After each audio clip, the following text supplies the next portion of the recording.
All right, so kind of expecting you to watch that video I put up in replacement class Thursday. It's pretty short, not like a full class. Excuse me. We'll kind of jump back into some topics related to NCAA, kind of primarily thinking about today more so on the player side. Once we get to about halfway through today, we'll start talking about things that hypothetically could change. So we'll be doing more of like a hypothetical analysis of if they started to pay players or allowed this or that. And so it kind of will transition from like reality to a potential reality, right? Like a hypothetical reality. So I had, I think, 4 people submit the project, so I should be able to get through those and kind of get you some comments back over the next day or two. I also should have the homework 3 kind of just turn back on Thursday. So if you want that, I'll bring those to class on Thursday. You should start seeing the grades pop up on Canvas. And then that 4th homework assignment, we've done the discrimination stuff. So the first 3 problems are kind of related to stuff we've already done. The last 2 questions we'll probably cover today and maybe have a little bit more of clarity on Thursday, after Thursday's class, on how to go through those 2 questions. So that's kind of where we're at. Any questions for me before we jump into things yet? Yeah, I forget the exact date. It's on the syllabus. I'll is it the 22nd? So I'll probably revisit it. I might give you guys a little bit of extra time there. It shouldn't be an issue kind of for me to get those graded during exam week. Just looking at my exam schedule. So I'll probably push that date a little bit kind of into the future. But really think about it as probably that last week before finals would be when I need those projects by. Yep. You know when our final exam date is? Let me look it up. I've got 4 different sections and classes, so I would inevitably tell you the wrong date because I do not have these memorized. So Thursday at noon. So that's just kind of the following the university set schedule in terms of when we meet versus when our exam is. And we'll talk about, obviously, as we get closer to that, kind of getting some practice exams and things like that up. Okay. And it won't be comprehensive in the sense that I'm not going to be asking you specific questions from early on, but obviously, like even things like, knowing how a demand curve shifts will be part of the problems, but it's not comprehensive in the sense where I'll go back to kind of topics that we covered prior to the midterm and ask you very specific problems there. Any other questions before we kind of jump into it here today? All right, so,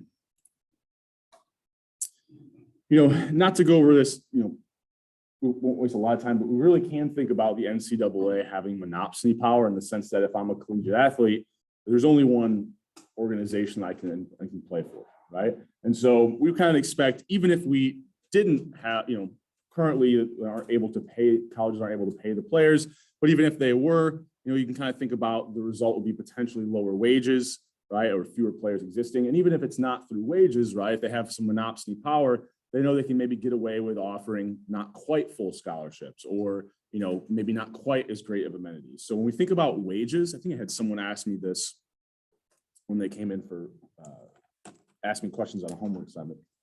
But when we're thinking about the labor market and we put wages up here, this really could be all encompassing. So any labor market, when we're thinking about the wages, we're really thinking about, it's kind of the term we give for compensation, right? This could actually include things like not just a wage, right? But maybe in a more generalized job, right?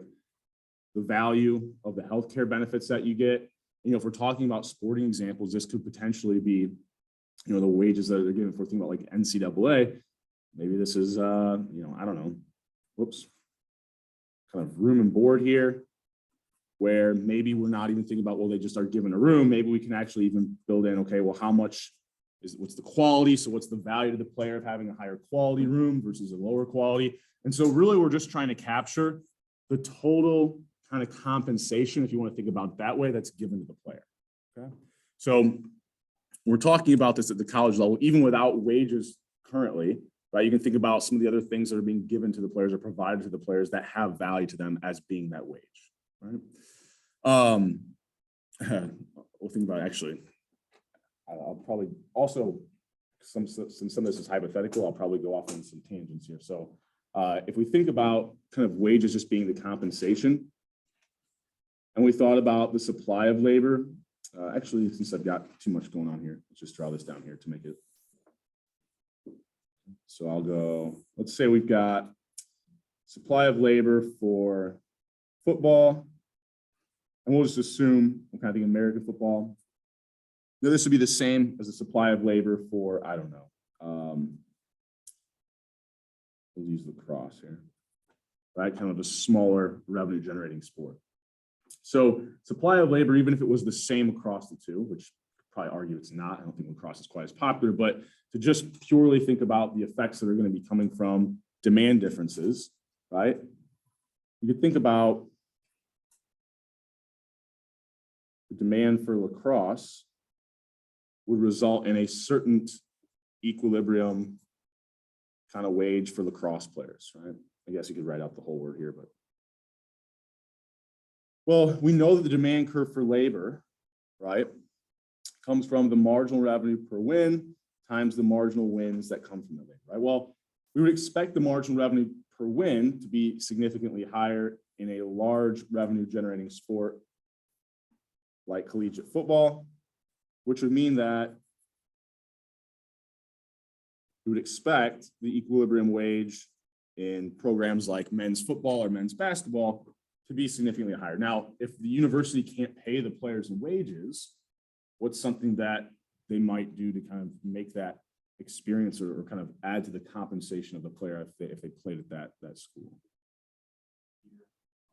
Gear, apparel,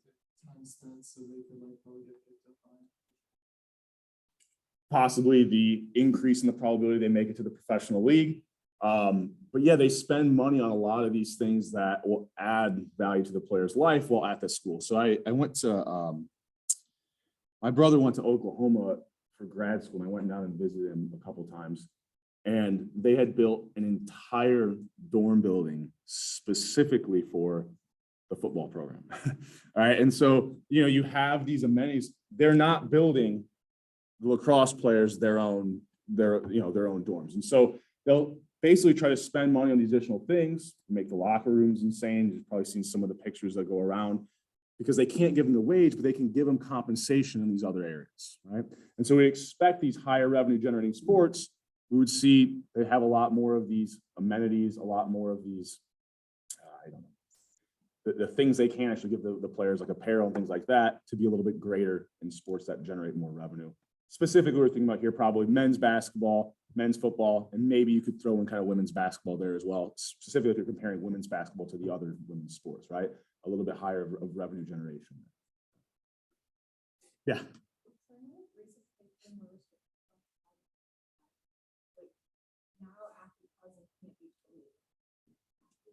Yeah.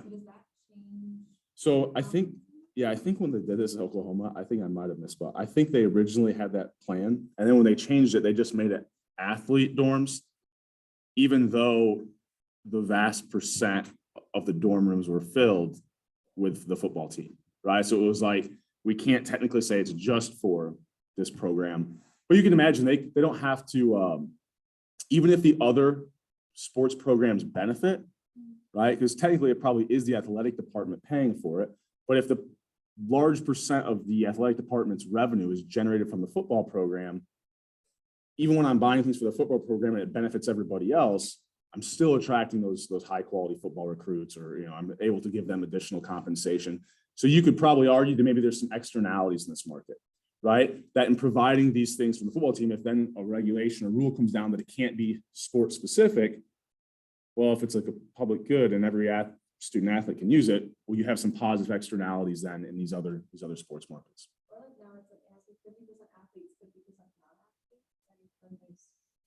Then you've got positive externalities that even extend outside of the student athletes there. Yeah. So yeah, it would be, the compensation is kind of created by the high revenue program, but there may be additional benefits to people that aren't involved in that program. Yeah, that's a good point. Any other questions on that? Okay, so a little bit of we were thinking about the labor market here, and we'll return to it, but kind of to go a little bit further, looking at a different issue when we were looking at college athletics. is kind of their academic standards. And I think I have these up to date, but we'll probably check because I believe I have the website in here as well. So if you have these academic standards, right, the whole idea is that it, upholds the integrity of what a student athlete is, right? They're a student and an athlete. Excuse me. And so it doesn't allow for kind of like the origin of NCAA sports where these Ivy League schools were going out and getting essentially professionals to row for them, right? Well, here we don't want the recruitment of individuals who really don't meet the standards academically of the university. Right?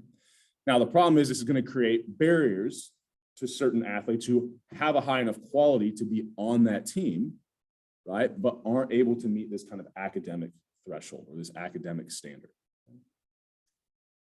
So I guess a large part of this would be what your utility curve is in terms of, how much do I value kind of the benefits that could exist to the athletic program versus some of the cons that might exist to the academic standards or the academic quality of the university. Okay? So there's also these qualifications that I have on athletic scholarships.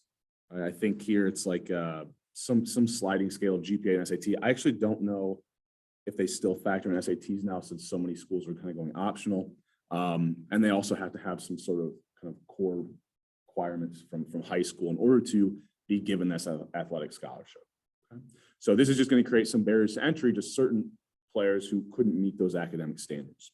So what the NCAA has also done is, the academic progress rate. So it gives this measure to each program, athletic program as a whole, but also to each individual sport.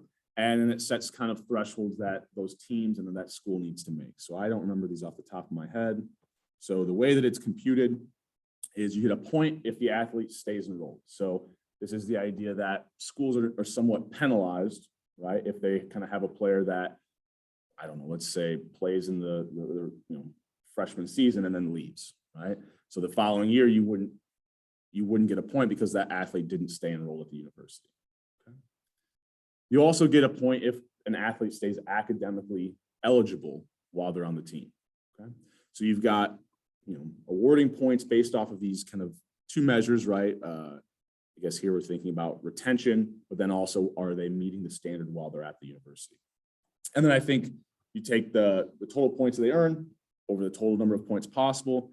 So, it does hurt you if you have a player join and then leave the following year because that was really 2 points possible.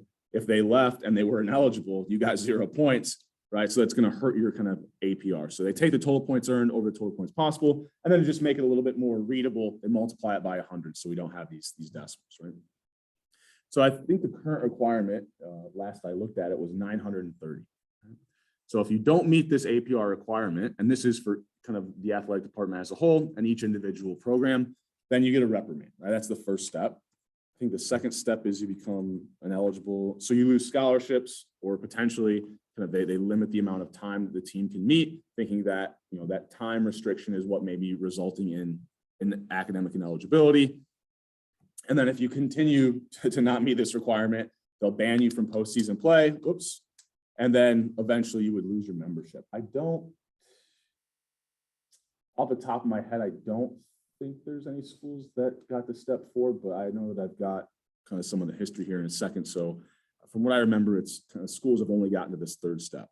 So just a kind of a quick snapshot, we can kind of see even the variation across sport. So I think this top is men's, here's women's. And this was like a 4-year kind of average. So, excuse me. You can kind of see the sports that are higher, maybe not as high revenue generating sports.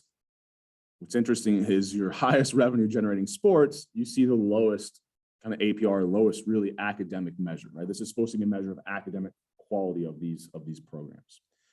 So why do you think we might see that for higher revenue generating sports tends to have a lower APR?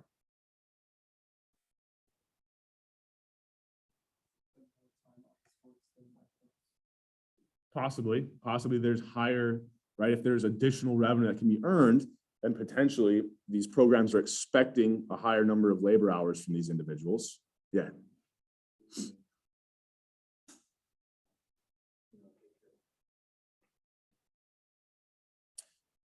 Yeah, right. There's a trade-off, there's a trade-off that exists between, do I want to add this player to increase revenue, despite they maybe are not as high as my average academic quality student, like regular, non-student athlete.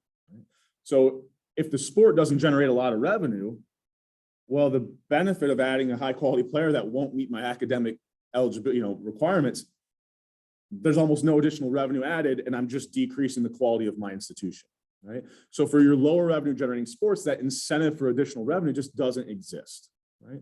Whereas if I have a program that's high revenue generating, well, then the benefits to adding this player and significantly boosting my athletic team or my football team specifically kind of performance here, yeah, there will be a cost that will have a slightly lower academic quality of my institution. But man, with all that additional revenue, I might be able to overshadow that by even recruiting additional, non-student athletes and increase the quality of my institution by that. So it really only exists, this additional incentive of adding a player who's not going to meet this, potentially not meet this academic quality standard, right? There's huge incentives for those revenue generating programs. And so sometimes they choose to maybe kind of risk it a little bit with certain players. Right? And you can kind of see, I don't know what's going on with women's bowling. I don't know why that's a little bit lower. My guess is there's probably a small number of schools here. And so maybe it's kind of just skewing the results a little bit. But you can also notice on average, women's sports are significantly kind of higher on average in almost every sport you would compare. So kind of interesting to take a look at this, just kind of seeing how much variation there is across sports. And we can think about kind of one of the main reasons why here is this revenue generation. Okay. So I think this is where I know that there's been a couple schools who have received postseason bans. So Alcorn and Savannah State from the NCAA tournament, football ban. There's 5 schools here. This was Southern University. And before 2012 and 2013, the requirement wasn't 930, but it was only 900, right? So it used to be a lot easier to kind of get up past that threshold. The NCAA said, we're getting certain student athletes in some of these programs that are really, not what we want as kind of a representative student athlete. And so they increased it to 930. But what's interesting, you may not recognize all of these kind of by name, but there's a handful of HBCUs in here, but they're all schools that I would say are kind of in a similar category in terms of student size, right? Student enrollment. They're all kind of regional universities as opposed to being really drawing in a national kind of student base, with the exception probably of the HBCUs. But we're not seeing Alabama here, right? We're not seeing, University of Michigan, some of these larger universities. What do you think may be true about some of these universities that your U of M or your Alabama, your really large state schools might not have? They probably don't have quite as many resources. Right? They don't generate as much revenue. They can't provide things like tutors, or they can't, they don't have as many personnel to assist these young players once they get to college and, kind of making sure they're staying academically eligible and kind of meeting these academic requirements as well. I think before that, there was only 18 schools prior to 2013 that had lost postseason. With the new requirement, it went up to 42, right? So these aren't 42 schools that got postseason bans, but they at least got one of these first 2, right? So when it was only 900, we had 18 schools get either that first or second kind of reprimand, right? The first was just a verbal reprimand. The second, well, it's not verbal, it's probably sent via email or something now, but right. And then the second one was they had a loss of scholarship or practice time. Once they increased that to 930, raised it up to 42 schools, right? So this new APR requirement has been what we maybe call efficient or binding for a lot of these programs, right? A lot of these programs that were able to meet 900, but weren't able to meet this new requirement of 930. So you can look this up, and let's take a look at the database because it's kind of interesting. And I actually haven't played around with it too much recently. I looked at it earlier this morning. There we go. So you can actually go on, if you want to pull that link up, and you can search by conference, sports, all these different kind of filters, and look and see who has. So let's look at, there it there it is, football. We'll do everywhere. We'll look at 2018-19, all penalties. So let's see if any schools come in. So you can see kind of what each school's football team's APR was. All right, they kind of list them. I'm sure if we scrolled enough, we could find a penalty, but I don't know where it would exist. So we might be here a while. But actually, does it allow us? There we go. You can kind of sort this, I guess, by if you click on the variable, just like in Excel, you can sort this. So it looks like what Stephen, Austin, Prairie View, Howard, and McNeese all received penalty in the 2018-19 season of football, right? So they all failed to meet that 930 requirement. Looks like maybe they lowered it because I don't know why these schools wouldn't have gotten a penalty there. Any questions on this?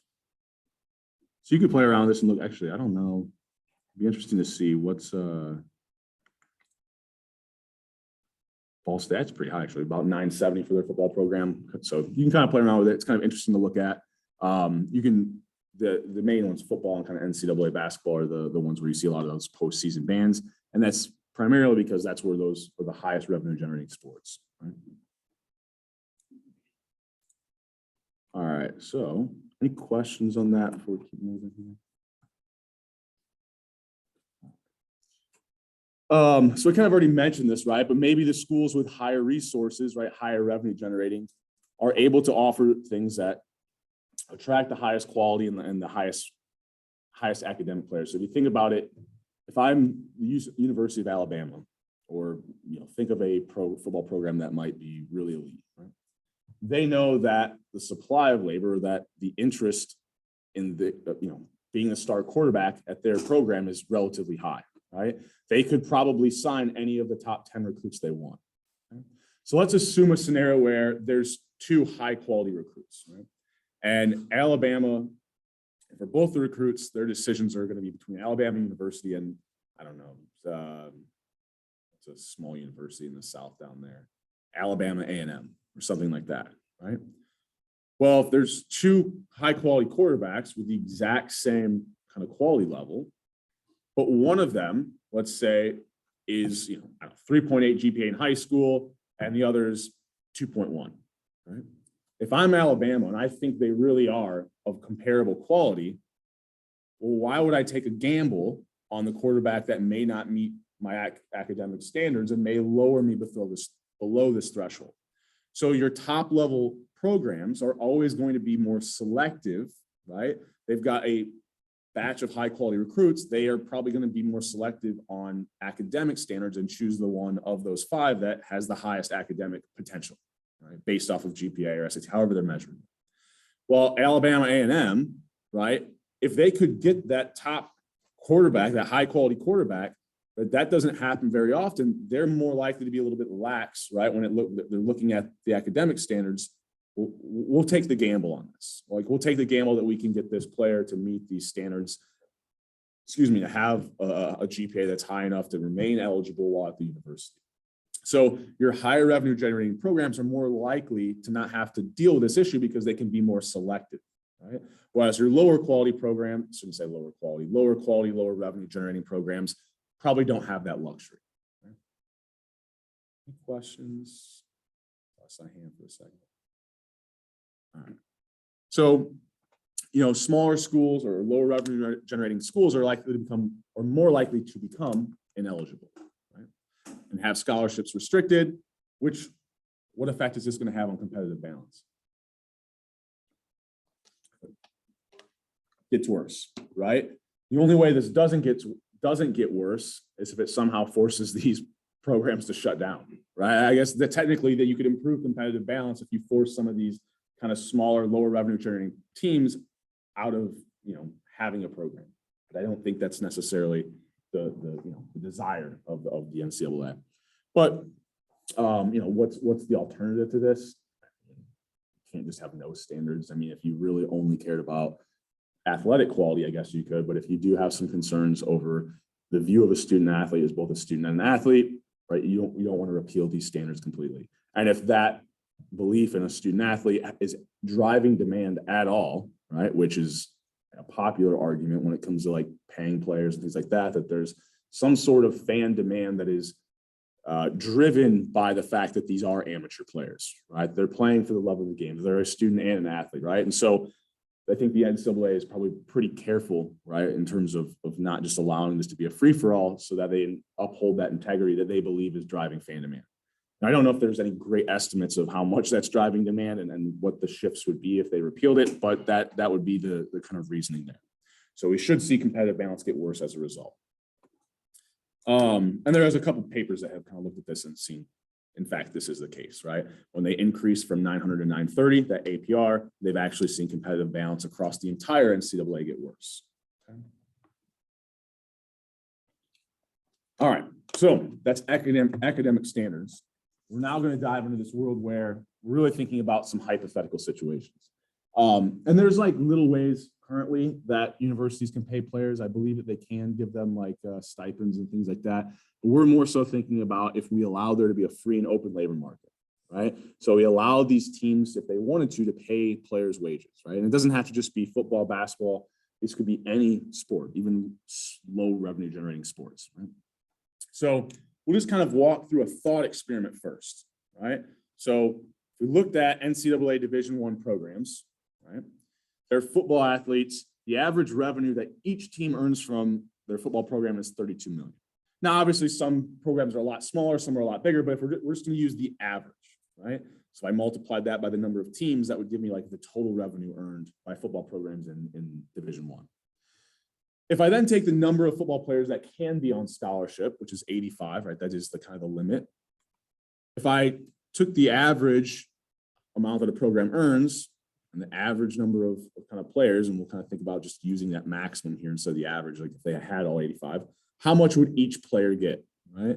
Well, in the NFL, if we use them as kind of a roadmap, just under 50% of all revenue earned in the NFL is given to player salaries, or player salaries make up 48% of the total, or would be 48% of overall revenue. So let's assume that in the NCAA, football programs took 48% of the revenue, gave it to the players. And there's 85 on a team. You do a little bit of math there and you can figure out each player would get about 180,000, right? Not too bad, right? I mean, so this is, you know, when there's a fight for players to get paid, you know, we're looking at these NCAA football programs. I mean, they really, you know, they modeled after the professional league. Each player would be getting a significant amount of money. And that's just if we gave every player the exact same amount. We know that there's positional differences in terms of the value to the team. Right, we see that in the NFL, that there's different average salaries across the positions. Bless you. So we can do the same thing for basketball, right? There, the average is quite a bit lower. The number of individuals, though, is also quite a bit lower on every single team. NBA, it's a little bit higher than the NFL, but it's still right, like 50% of overall revenue. And so there, I think it's kind of surprising because we don't think about these basketball programs as being as high of revenue generators, right? They're generating a much lower amount of revenue. But if you think about the revenue per player, it's actually higher in NCAA basketball than NCAA football. And you'd actually see NCAA basketball players getting paid about $200,000. Right? Now, this might sound like a lot, right? I don't even know what it is off the top of my head, but we can look. Let's look up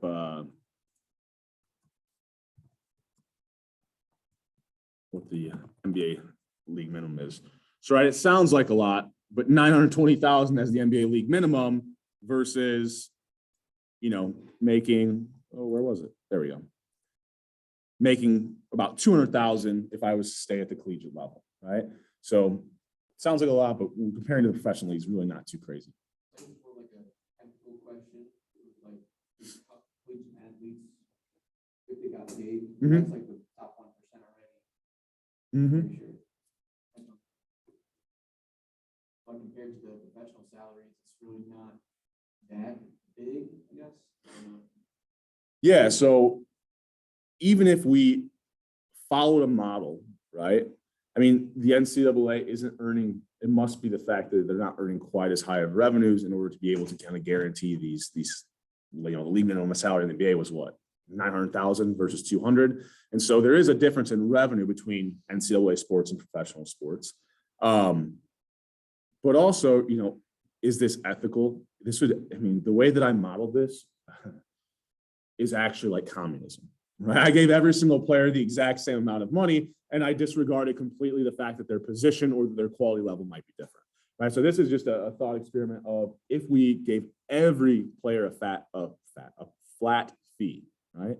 Now, if we had a completely free and open labor market, what's going to happen?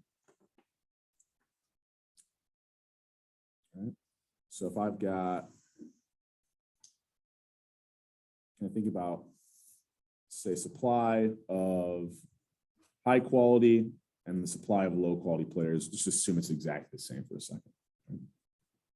Well, I know that the demand for labor for my low quality players is going to be lower than the demand for labor for my high quality players. Right? So that if we had a completely free and open labor market, the wage paid to high quality players versus low quality players would, be significantly greater. Okay? So if I came in and then said, I don't know, here's this flat fee of $195,000, right? Oop, knocking things all around. And everybody's going to get that much. Well, for my low quality players, I look at this and I say, well, I mean, if I'm paying them this higher wage, right? If I maintain the same quantity, I'm actually going to be overpaying, right? I'm going to be paying a wage that's above the value of that low quality player. However, if I'm keeping the same quantity, right, for my high quality players, I'm actually underpaying them, right?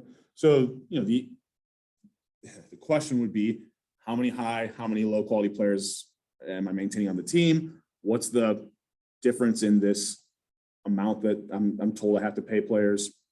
What's the difference between that and my low quality players' value? What's the difference between that and my high quality players' value? And I can kind of figure out whether or not the team would actually be net benefit from that, as opposed to just paying kind of a free and open labor market wage without this kind of hypothetical amount. Now, do I think this is how the NCAA Institute does? Not at all. It's more of a thought experiment. It's about, if I'm just completely giving everybody the same amount of money, what would that value be? So we can think about, in practice, this probably isn't going to exist. And what's going to happen if we had a free and open labor market are your high quality players are going to get paid a significantly higher amount than your low quality players. And in fact, I think I'm jumping the gun here, but you could almost think about it this way. Instead of this flat rate, just as we were kind of thinking about it, let's say this was the value of tuition, free tuition, room and board, whatever the kind of package was prior to paying athletes, right? Whatever the school was kind of the dollar amount of compensation that they were giving to players prior to them being able to actually pay them, right, a wage or a salary. Well, for low quality players, they're going to look at this and say, I mean, if there's a free and open labor market, I'm actually going to be getting paid less than the value of the free tuition and everything I was getting before, right? Because if you tell teams that they can pay players, well, the compensation, right, before it was just the value of the free tuition for all these things. Well, now it's, if you're giving them that on top of an additional wage, you're actually giving, this wage plus whatever the existing value of the tuition things were. So teams would probably be making choices between the two. And for low quality players, right, this lower wage I could offer them isn't going to be as attractive as a complete kind of, free tuition, room and board package like I was before. Now, for my high quality players, well, they can pay for all that stuff on their own, and then they'll have this additional money that they were given by the university, so they would actually be better off. So you can imagine if schools did have the choice to pay players or still offer them kind of this free tuition, for your high quality players, it's going to make sense to offer them a wage, because you know that you can offer them a wage that's higher than the value of what your free tuition or tuition remission, room and board would be. But for your low quality players, you know that if you offer them kind of this equilibrium wage, it's actually not as attractive as what you were offering them before. And this is where it gets a little bit tricky. I think I'm jumping the gun here. But what's the cost to the university of offering free tuition? gets a little bit trickier. So if I'm a university and I give a player a full scholarship, right, what's the cost to the university of that? Nothing. Yeah, so it's a little bit more complicated, but you're thinking about it right, because okay, if it let's say, Professors are teaching purpose. yeah, so exactly. So if I've got $10,000 in tuition, let's just say what it is, whatever. And then I say, okay, I'll give you the free, so I pay myself the 10,000. I'm not out anything, unless, right, that only holds if that player otherwise wouldn't have went to your university. If that player would have went to your university without the scholarship, well, then by offering them a scholarship, you're not receiving that $10,000 from them. So it only works, that it's only free to the university essentially. And I say it's free, right? There's minor administrative cost of having one additional student, but we're getting very negligible there. So there's only a cost if that player would have went to that university, even if I didn't offer them the scholarship. Right? If they wouldn't have, well, then I'm not out anything, right? Because I wouldn't have been getting tuition money from them. If I hadn't given them the scholarship, they would have went to some other, cheaper university or a university that would have given them this tuition remission. And so it's only going to be a cost to the university if the player wouldn't have otherwise went there, or one other exception. And this is, there are some universities that do this, so it actually is pretty applicable. But if I freeze my enrollment, like let's say I only want 20,000 students, I will not accept a student past that. Well, then if I have this high quality athlete who I want to offer tuition remission and a spot at my university, what would have to happen? If I had 20,000, I want to add this one player, I'd have to deny or get rid of one of my other students, right? I have to deny someone who would have went there and paid tuition. So if you do have this kind of cap on enrollment, and accepting and giving this full ride to a player would push one other non-student athlete out, well, then you're losing out on that person's tuition, and you do have the cost to adding the player is whatever the value of the free tuition is.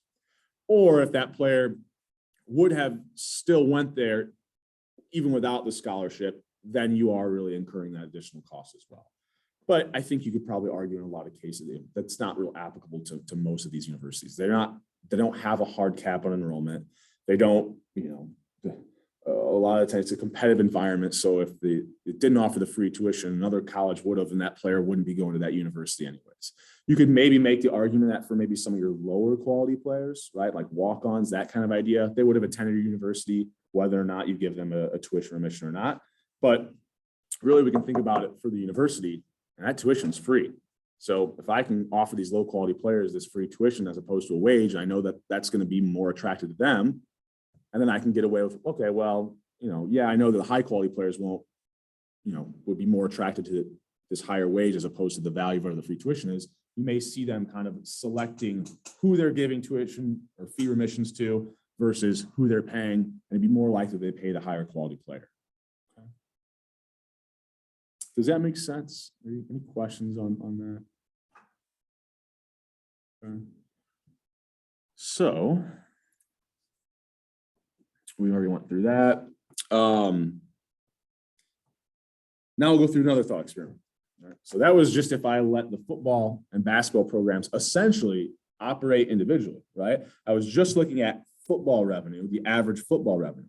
What if I looked at average total revenue in the athletic department? So I said, well, look, student athletes play several sports, and we just want to know if I took all the revenue earned by an athletic department and I divvied that up equally to every student athlete, how much would each athlete get? So I think on average, we've got 44 million in an athletic department, right? The average number of players or student athletes at every school, and you would probably be surprised at some of the Division I schools, like some of them are relatively small. And so the average number of players you get is 567, right? If you do the same thing, I think I used 50% here because I don't know, I wasn't going to break this down by every single sport and look like how much professional bowling revenue goes to this player set, but if you just looked at kind of using that 50%, which is what we see in the NBA and NFL is just a little bit below that, then you'd end up with each player getting about $40,000, right? And so if you are using the football team to subsidize kind of your other programs, and you gave every single student athlete the exact same amount of money, you'd be right under 40,000. Okay, so not near as much as if you just looked at these high revenue generating sports of football and basketball. Oh, my slides aren't. There we go. Now, that was kind of only looking at schools that were in the FBS or FCS. So if I go outside of that, I think I included like Division II and Division III schools. Your average revenue is 3.4 million. The average number of players, though, is a little bit lower because these smaller schools don't have as many programs. They don't have as many student athletes. You actually get that they'd only be getting about $6,000, which for a lot of universities, the free tuition is going to be a higher value than the wage. Right? So it's kind of interesting to think about this. Now, obviously, it wouldn't probably be instituted like this because I don't think anybody expects that, the bowling team is going to be getting paid the same amount as the football team. But if you do just have this overall pot of money from revenue in your athletic department, how do you determine kind of what the equilibrium wage is in every single sport and for every single player? I think that probably is less, not very likely for them to completely have a free and open labor market. But I don't know, just kind of a little bit of a thought experiment there, kind of looking at some of the numbers. So what do I want to do here? So we just talked about, I could do the graduate school, or I think I want to do this first. So we just kind of thought about, okay, well, if you evenly divide the money up across every sport, man, that $6,000, that's not going to be better than the free tuition that we could offer. Right? So just like thinking about high and low quality players, we can also think about, right, that my demand for labor is coming from the marginal revenue per win times the marginal wins per labor. So I already kind of showed you that model of the free tuition where I was looking at differences in quality. You can also imagine we're going to have differences in sport, but also differences across like divisions 1 through 3. So what I'm about to do now, I think I'll choose 2 individual sports, but it would apply to thinking about the differences between Division 1 and Division 2, Division 2, Division 3. Okay?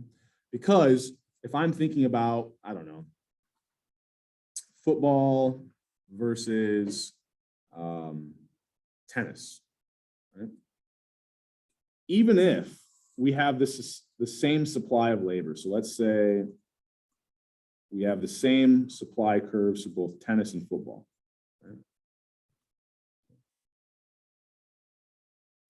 I know that the demand curve for tennis is going to be significantly lower than football because the marginal revenue per win is much higher in football. So even if we model this as the difference between sports, or this could be Division 2, Division 1, right, we would expect there to be a lower equilibrium wage for tennis players and a higher equilibrium wage for the football players. And now it's really the same thing as when we had quality differences. Maybe I'm looking at this amount and then, I don't know, for football, maybe it's like 150,000, right? And maybe for tennis, this, significantly lower, maybe it's only 5,000. Well, then if I come in and I look at the value of my tuition remission that I was giving before,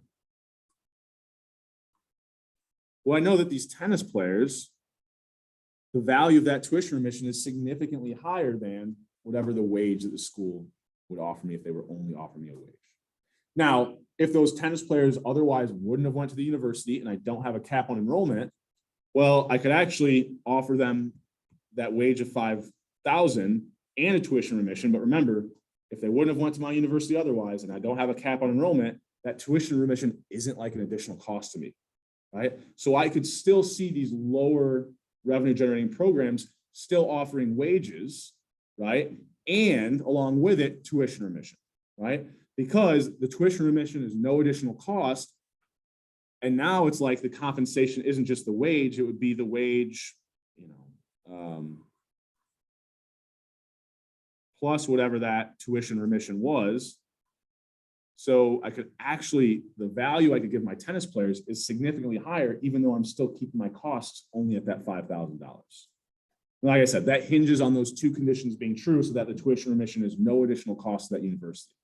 And so if they're able to do that, well, now the value of what I can offer that tennis player, I know they're more likely to choose my university than a university who doesn't choose to do this.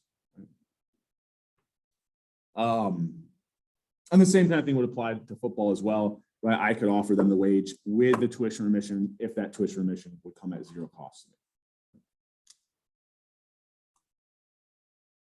Any questions on that?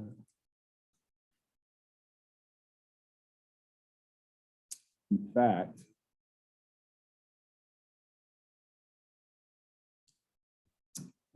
first of all, are there any questions at this point? I'm going to do something that may be pushing this a little bit far, but I think it is interesting to think about. Okay. Okay with this? All right. So let's just think about one team. All right. So if I've got my supply of labor, and I'm going to just think about that football program. And you could even think about here, maybe this is just even the labor market for one player, right?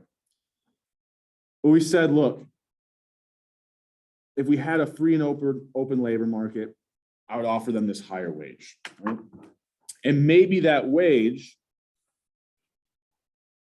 is greater than the tuition remission. And we'll put some numbers to this just to, I think, help it make a little more sense. So maybe the, I don't know, tuition remission over the year was $20,000, right? Whatever university this was. And maybe the wage that they could offer them, if they just offered them a wage, the teams would pay up to $30,000. Okay. So what this equilibrium wage is telling me is that that's where the supply and demand curve intersect. So the demand curve tells me, well, this is the value of the player to the team. They'll pay up to that $30,000 amount. And at that quantity of labor, at that wage, the player, right, the supply curve tells me how much they would, the lowest possible wage that they would play for or offer that quantity of labor. So I know that the player would accept $30,000. So if I'm the university and I pay them just a wage, right, the cost to the university is $30,000, right? Well, what if I just offer kind of the tuition remission? Well, there the cost is 0, right? But I know that the player will only play or only provide that quantity of labor for $30,000. So if the value of the tuition remission to the player, they're only getting really compensation of $20,000, they're not going to provide their labor to that school. But if I offered them 30, well, that's kind of easy. Then the player gets to keep $30,000, and that's how much they would play. Like they would only supply that much labor if they were getting paid that $30,000. But what could I do as a university is if I offered a wage and a tuition remission, how could I potentially lower my costs? So how could I still give that player a total compensation of $30,000 without paying them a wage of $30,000? Exactly. So if I give them this tuition remission and then $10,000, well, the player is going to get 30, but the cost to the team is only $10,000. Right? So if you allow there to be these teams to pay players, my guess, based off of this model and kind of what we know about incentives and disincentives in the labor market, that the team's optimal strategy would be, I can provide that player with the wage that they would play for, that equilibrium wage. How can I do that and cut my costs? I can give them this tuition remission, which I know has value to them. And then that way, the cost for that tuition remission to me is 0. And then I can just make up the difference in whatever additional wage that I would offer them. Does that make sense? And that's like that. This is pushing it a little bit far, but it is interesting to think about this combination of wage and tuition remission that these universities could use to where they probably wouldn't be paying players. The total compensation would be what it should, the value of the player, but the actual cost of the university wouldn't have to be as high. Any questions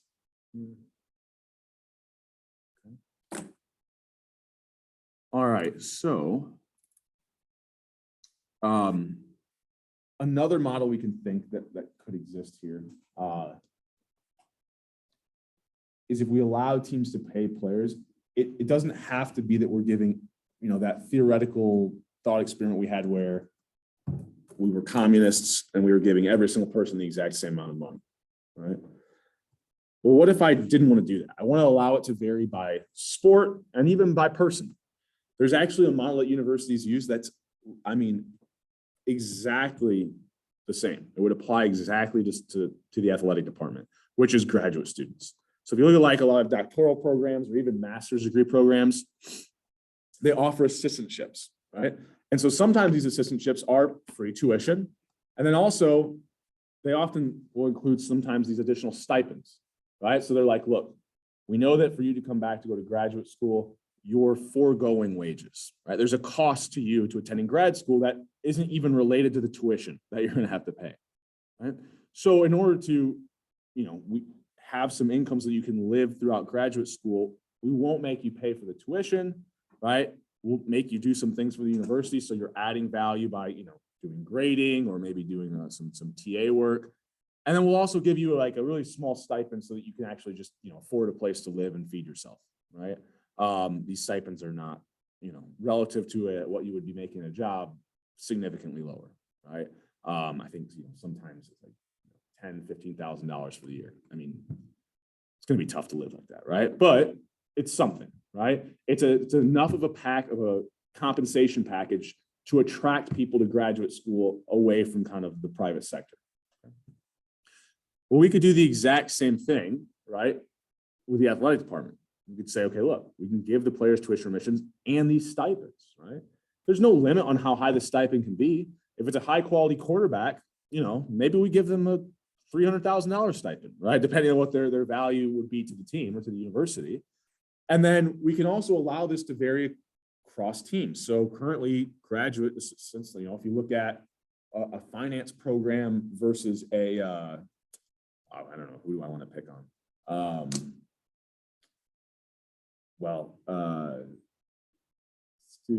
I think like education programs often don't have very many assistantships. So like elementary education, right? If you're going to graduate school for that, they're not going to have near as many or near as high of a stipend, or they don't give out near as many remissions as the finance department, right? And so we could allow, just like it varies across departments, it could vary across sport, right? Maybe the football program has a much higher annual stipend than the lacrosse team, right? Or whatever kind of small revenue generating sport we're thinking about there. So, okay, I picked on two different, not finance and education, but engineering versus sociology would be another way to think about it, right? So we already kind of have a model set up within these institutions that they could really use and just apply it to the athletic department, right? So it's not that far-fetched, right?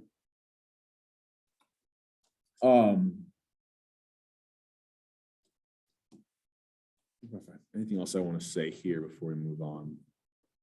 So we talked about the idea of tuition wage combination, so I think we're good there. I might skip a little bit because I think we'll come back to like the number of games, Title IX. Yeah, this is what I want to do. Okay, I skipped around a little bit. This stuff kind of groups together a little bit better, and we'll kind of cover that on Thursday. But I want to think about supply differences that could cause some differences in the wages if we had an free and open labor market. Right? So sometimes I'll model this as like, let's get it set up before I talk too much. So let's say I've got a labor market, and I'm thinking about, I've got two universities.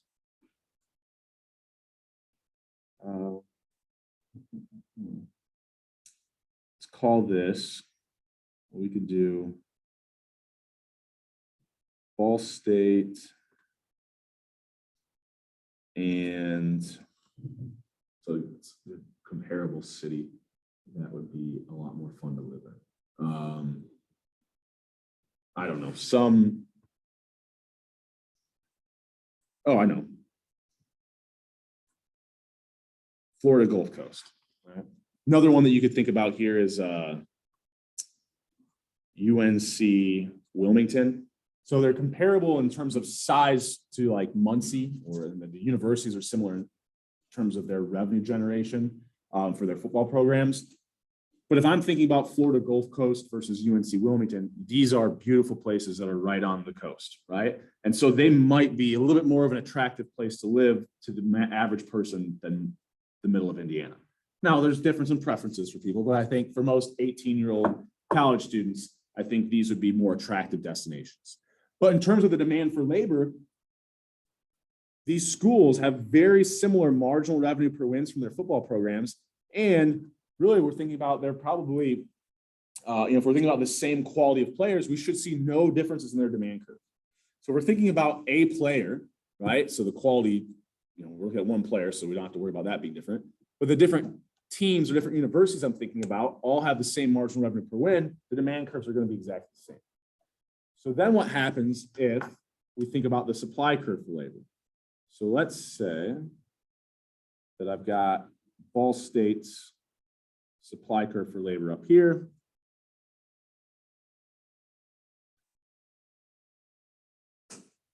And I could identify kind of the equilibrium wage they would give to this player. Well, remember, the supply curve reflects the marginal costs. And the marginal cost of playing at Ball State and Muncie, Indiana, is that I'm not playing at Florida Gulf Coast or UNC Wilmington, right, where I'm on the beach, the weather's great, right? And let's just assume they have a preference for those schools. So in attending Ball State, the cost of providing my labor there is that I have these huge opportunity costs. But if I were to play at UNC Wilmington or Florida Gulf Coast, I'm not giving, I didn't value living in Muncie that much. And so my cost to providing the same amount of labor at every single quantity of labor, I would be willing to go to UNC Wilmington for a lower wage, right?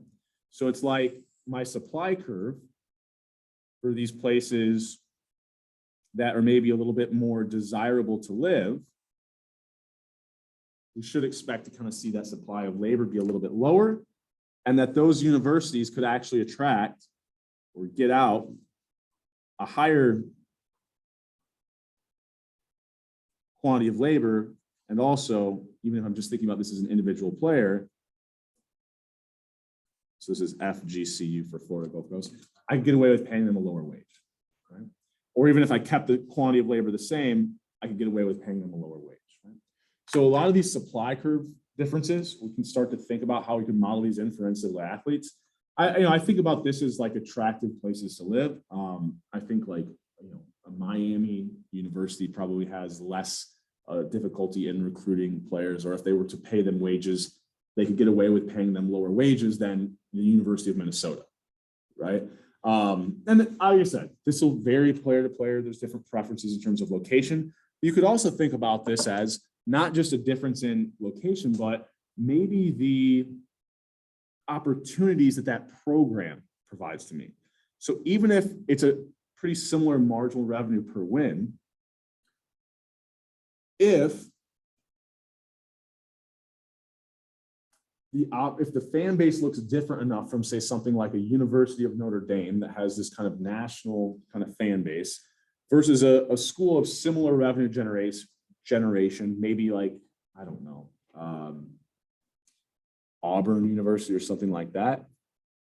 Well, if being a player at University of Notre Dame opens up my opportunities to make money outside of football, so this is where this NIL thing is really could play a role, then universities like University of Notre Dame, well, essentially the marginal cost of attending, right? The opportunity cost, I'm not giving up as much by not being at Auburn, but I'm giving up a lot by not being at Notre Dame because I know that there's this huge amount of money I can make with companies outside of the university. And so we can kind of see supply differences exist because of that as well. Now that's a little bit trickier because it's harder to think of examples because the marginal revenue per win, if it really is this, most universities that have similar revenue generation also would have similar opportunities to make money outside of the sport. But there could be some real differences if you think about, I don't know, maybe universities located closer to LA maybe universities located a little bit closer to New York, maybe they would have some advantages there because of these NIL deals, or that you could see the supply of labor actually be higher, right? An increase in the supply of labor to those schools that have outside opportunities that are a little bit better. You can also think about things that might shift the supply curve, and I think this is one of the homework questions. So this model would be very similar as well. If instead of Ball State and Florida Gulf Coast, let's say I did, what's a good school to pick on? And maybe we won't be thinking about football here, but maybe this is another athletic program. But like, I'm trying to do a local reference. So like Indiana State, and we'll see if maybe some of you don't know this, or like a Rose-Hulman, right? So Rose-Hulman is like this really tiny university, but they have like some crazy good engineering program, right? So if I've got someone who wants to be an engineer, I'm thinking I can go to Indiana State and they want to be a student athlete, Rose-Hulman versus Indiana State, there's going to be a higher marginal cost to going to Indiana State because I'm giving up the value of that, that degree, right? I'm not going to Rose-Hulman. So another similar comparison would be doing something like comparing the University of Pittsburgh, right, going there to play versus, I don't know, maybe a school like, oh, they're not going to be similar in revenue generation. What's a good football? Well, I guess you could think about this as, actually the one I always use is, I think this is the one I used in the homework, but it's okay.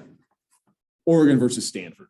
Two similar programs, but if I go to Oregon, I'm giving up a pretty, they call it the Ivy League of the West. I'm giving up a pretty prestigious kind of degree from Stanford. So the marginal cost is going to be higher at Oregon, right? I'll see kind of this difference in supply curve because of attending one of these universities. I'm giving up getting a much higher valued or higher quality degree from this university I've chosen not to go to. Which is why, you could think about another similar, another thing that this would apply to. I think it's really interesting to think about. Let's say, so I've got my supply curve for labor to, I don't know, any kind of public or university at D1 level. I've got the demand curve coming from labor. We should probably put a name to this just to make it easier. I'll do, choose Alabama. So like a really, really good program. And here's the demand curve for labor. And think about the wage that would be paid if this player attended Alabama. But maybe this player really comes from a family or has some sort of sense of civic duty and really wants to join the Army. Right?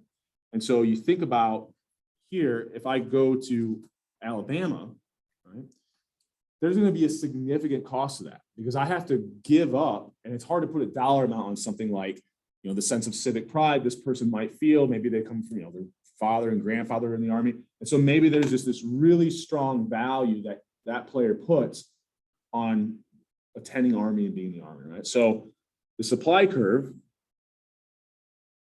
for them to go to Army is going to be significantly lower, right?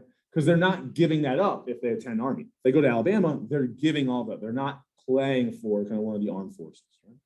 Now we know, right, that so that way the Army could get away with kind of offering them a lower wage. But we also know that the demand curve is also probably a little bit lower, right? Even if the quality of the player would be the same on either team, that marginal revenue per win, that component of our demand curve is going to drive the demand down a little bit. But we could still see a scenario where even if we had a free and open labor market, Army's going to pay a much lower wage, right? But notice they can actually attract, when we're specifically looking at those people that have a high cost, right, to not attending an armed forces university, you could still see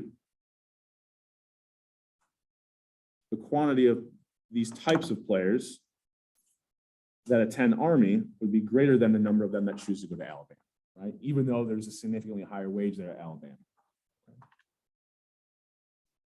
Does that make sense what I'm doing there? So you're kind of thinking about these marginal costs of supply curve. it's not like explicit cost.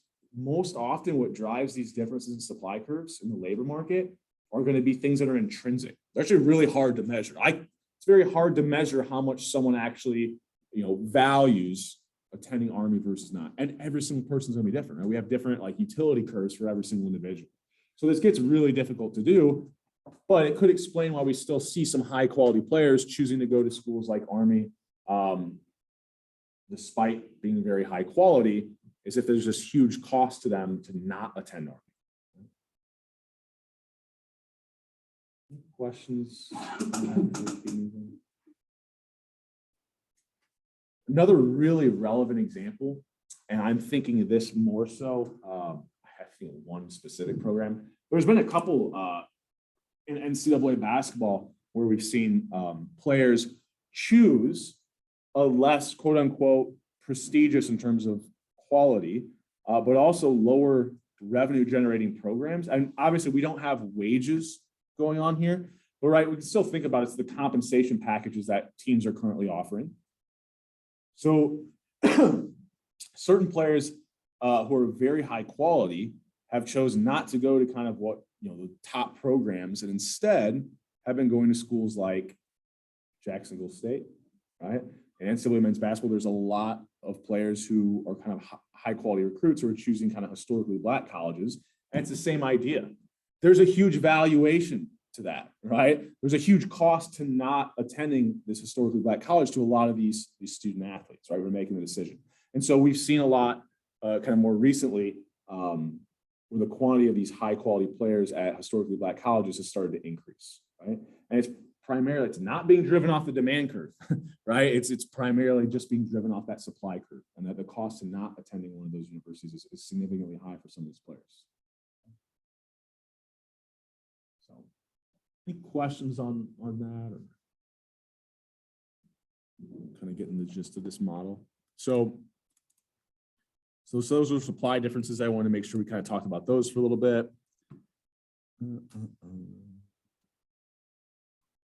think we'll move this up so I don't forget that we already went over it.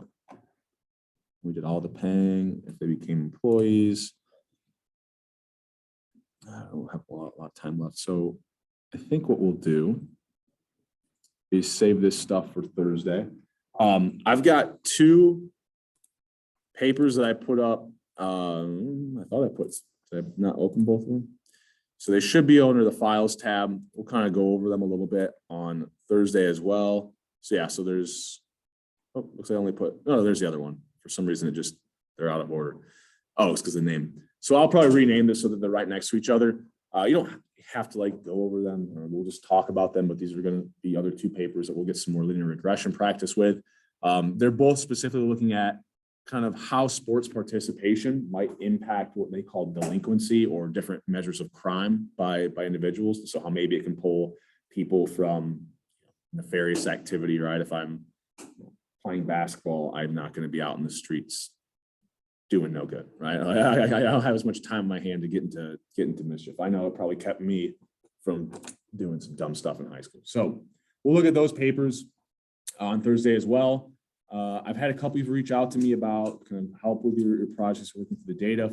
Feel free to kind of send me an email. I've got a couple of meetings already set up, and so I want to make sure that we kind of you get some help from me if you need it. Okay. Any questions for me before we get out of here today? Oh yeah, so I will put up an online quiz that'll be due before we start class on Thursday. Just a couple of questions kind of related to some of the stuff that we thought about today. If we allowed colleges to pay players, how would there be difference in wages because of X, Y, and Z, whatever the question's referencing? Yep. That should be good. Other than that, we'll see you guys on Thursday. Enjoy this weather.